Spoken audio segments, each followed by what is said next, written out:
Nam tokko hello yoo nuti jedhe maal jennee deebisnaafi hello jennaan. Hello nuti jedhe hello jennaan. Akkuma sana afaan China keessattis ni hao yoo nuti jedhame ni hao jennaan jechuudha.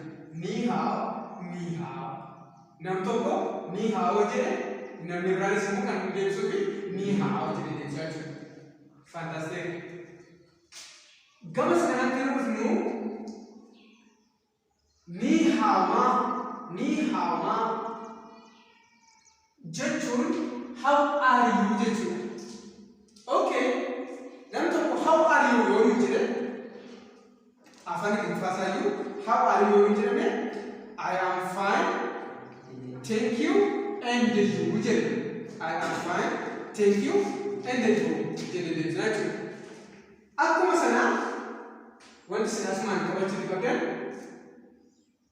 how are you jedhan kanaan I am fine, thank you, and you jechuun wo hen hao xie nina wo hen hao jechuun I am very fine jechuudha.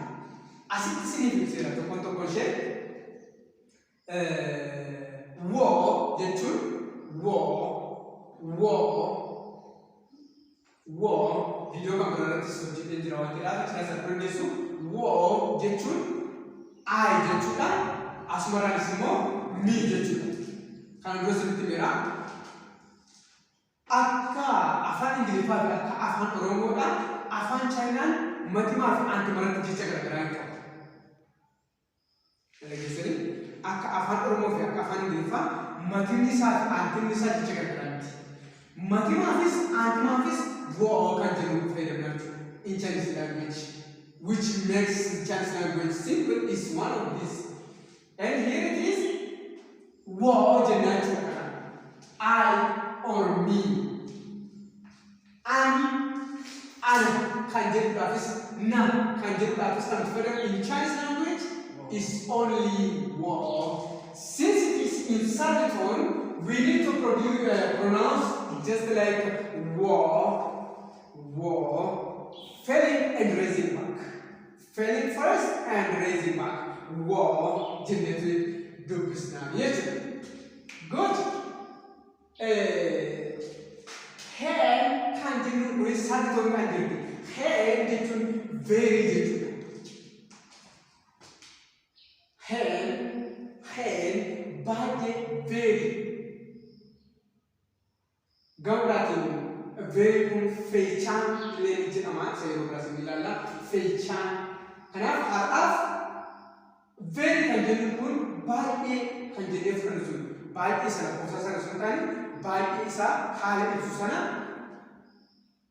heen jennee ibsina jechuudha. Heen. Kanaaf wohen haa jechuun literaalii yeroo hindu literaalii jechatti jechuudha. Ani baay'ee gaariidha yookiis fayyaadha dansaa jechuu keenya literaalii jechatti yoo hindu jechuudha. Akka galumsa gara afaan Ingiliffaatti yoo hindu garuu I am fine jechuudha. I am fine. Okay. Nama tokkotiin galatoomii baasaniif godhee nama sana galateeffachuudha barbaadan. In Chinese you are going to use this one. Sie jennaan arraba keenya gadi xiqqoo qabneetu saadha isa duraan beeku sana dubbannaa jechuudha. Sie. Kanaafuu nama tokkotiin thank you galatoomii jechuudha yoo barbaanne sie jennaan. Sie. I have wrote over here. Sie jechuun thank you afaan Oromootiin galatoomii nama tokko kan jechuudha. Inni biraan endeyyuu afaan Oromootiin endeyyuu jechuun atiyoo niina atiyoo jechuudha waan ta'eef nama tokkotiin atiyoo jechuudha yoo barbaanne in Chinese it seems like this one niina jennaan endeyyuu jechuudha. Kanaafuu how are you nama tokko yoo nuti jedhee wohen hao xie niine jennaan in Chinese that means I'm fine. Thank you and you jechuudha. Thank you and you. Kanaaf nama tokkoon thank you jechuudha yoo barbaanne sie jennaan jechuudha. Atiyoo jechuudha yoo barbaanne immoo Nina jenaan. Nina. Okay. Atiyoo gaaffii jedhuudhaaf maaltu jira? Namni sun jalqaba I am fine jedheera. Ani fayyaa kooti. Galatoomii atiyoo jedheera taanaan atiyoo na gaafate fayyummaa koo na gaafataa jira jechuudha. Fayyummaa koo na gaafataa jira waan jedhaafi I am also very fine jedha jechuudha. Literally akkanatti miidha. Anis baay'ee gaarii fayyaa dansaa. I am also fine. Kanaaf kan jennuun kun also jechuutti qabdi. Kan biraan immoo to jennaan. To